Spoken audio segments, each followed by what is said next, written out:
موت ایک ایسی حقیقت ہے کہ جس سے کسی کو مفر نہیں، کوئی بھاگ نہیں سکتا۔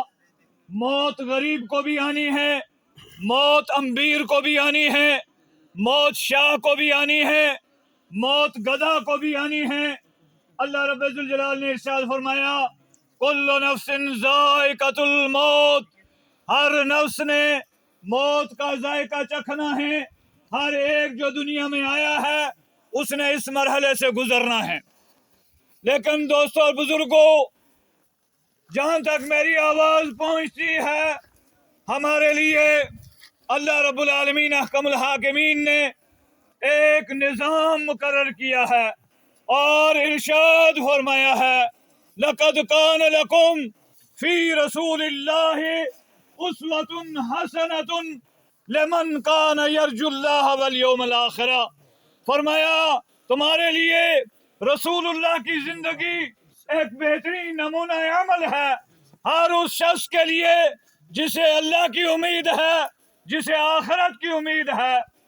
لہذا موت ہر ایک کو آنی ہے اور اپنے متعین وقت پر آنی ہے۔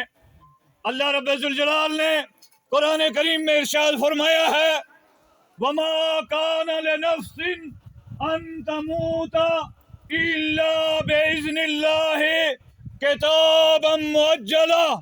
فرمایا کسی فرد بشر کے بس میں نہیں ہے، اختیار میں نہیں ہے کہ وہ مر جائے، مگر اللہ کے اذن سے، اللہ کی مرضی سے۔ کتابًا مؤجلا، وقت متعین ہے، وقت مقرر ہے۔ ہم میں سے ہر فرد بشر کو اللہ رب العالمین احکم الحاکمین نے سانس گن کر دیے ہوئے ہیں۔ جتنے سانس ہمارے مقدر میں لکھے ہیں اتنے سانس ہم نے لینا ہے۔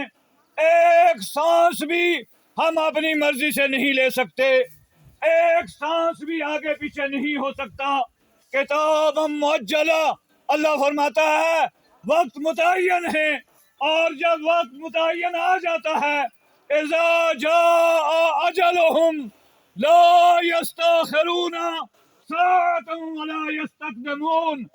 ایک ساتھ نہ اس سے پہلے اور نہ ایک ساتھ اس کے بعد۔